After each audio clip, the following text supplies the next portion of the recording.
Olá, muito boa noite para você. Eu sou o Tainan Toldo e o Telejornal Diário, produzido por estudantes de jornalismo da UFSC, já está no ar. Hoje você confere uma matéria sobre a aula magna que Marilena Chauí deu ontem aqui na UFSC. A atualização direto do Rio de Janeiro sobre as Olimpíadas. E ainda tem o nosso quadro Giro TJ. Fique ligado que o TJ UFSC dessa terça-feira começa agora.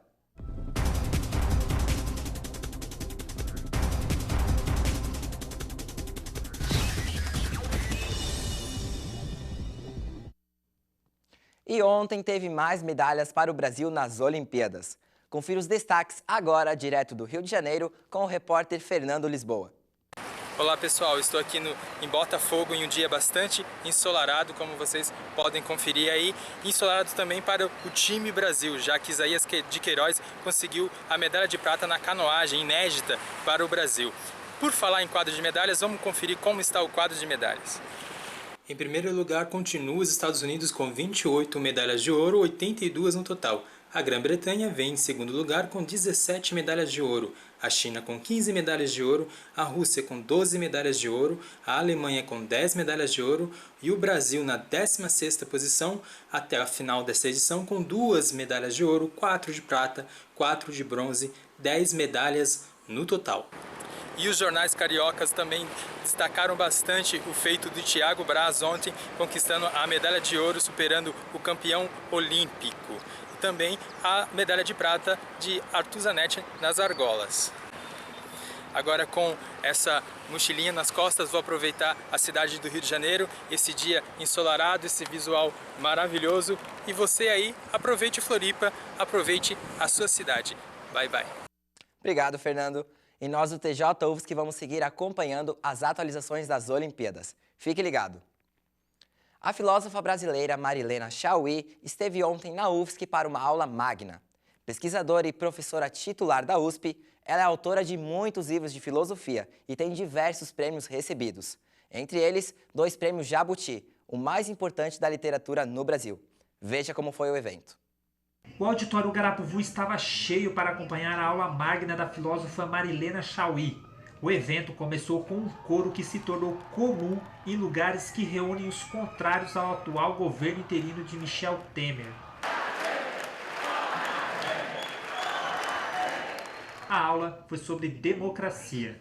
Diante de uma plateia atenta que fazia anotações do que era apresentado, a filósofa disse que hoje a democracia é reduzida a um regime baseado na ideia de cidadania organizada em partidos políticos, que se manifesta no processo eleitoral para a escolha dos representantes, na rotatividade dos governantes e nas soluções técnicas para os problemas econômicos e sociais. Ela defendeu que o poder deve estar na soberania do povo e não dos ocupantes do governo, e afirmou que a igualdade, a liberdade e a participação nas decisões são os 3 grandes direitos que definem a democracia. Durante a aula, Marilena Chauí também disse que o neoliberalismo atua no abandono dos investimentos públicos nos serviços e direitos sociais, para que eles passem a depender das leis do mercado e serem privatizados.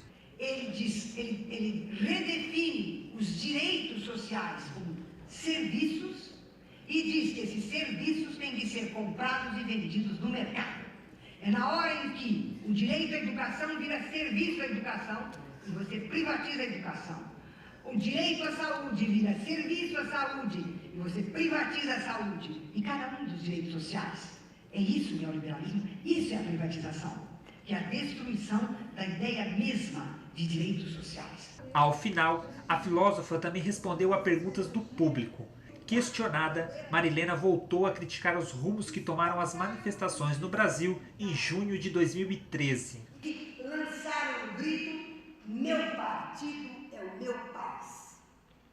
E a minha reação foi, o fascismo está de volta, isto é uma manifestação fascista e isso é extremamente perigoso. 2013 é o primeiro sinal da subida da extrema-direita e do fascismo no Brasil e não da liberdade, da independência e do Brasil laico.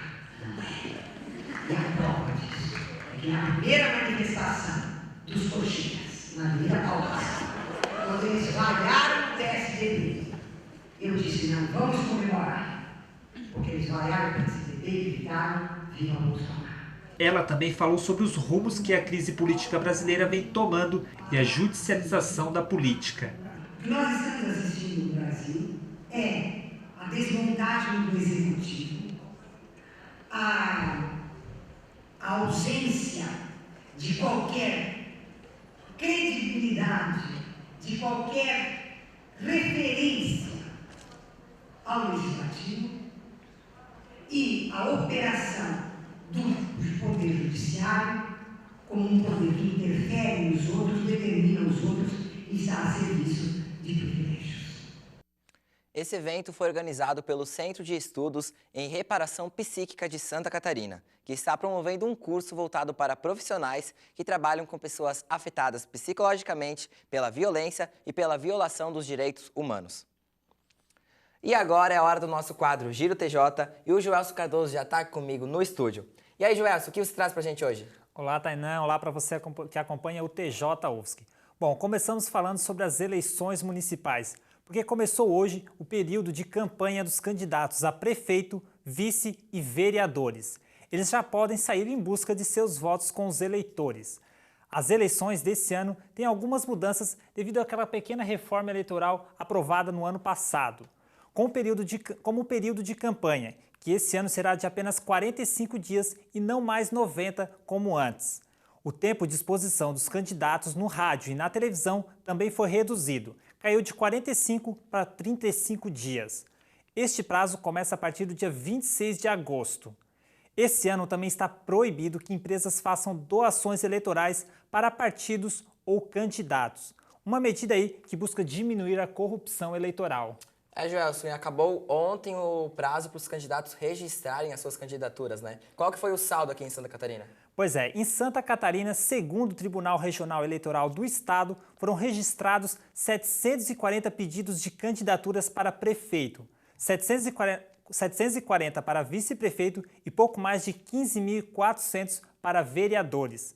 Os dados e os registros de todos os candidatos podem ser conferidos em um sistema no site do TSE, o Divulga Candi.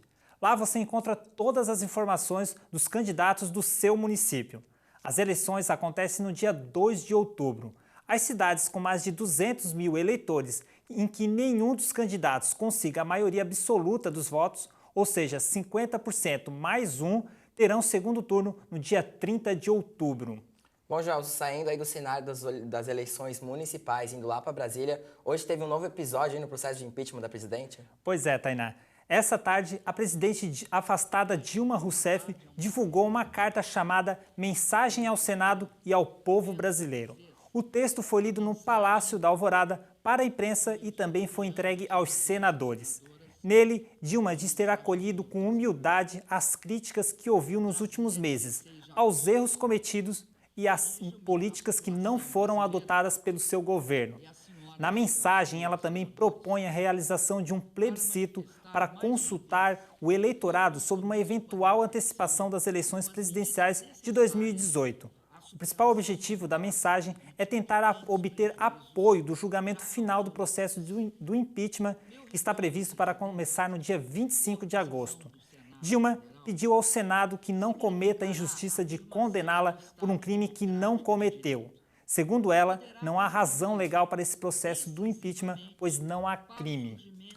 Bom, então, Joelson, essas são as informações do Giro TJ de hoje? São esses os destaques do Giro TJ de hoje, que volta na próxima terça-feira. Bom, então o TJ UFSC de hoje também vai ficando por aqui. Continue nos acompanhando nas nossas redes sociais e também no nosso canal no YouTube. Qualquer dúvida, crítica ou sugestão, nos envie um e-mail para jornaltjufsc@gmail.com. Nós voltamos amanhã. Tchau! Tchau!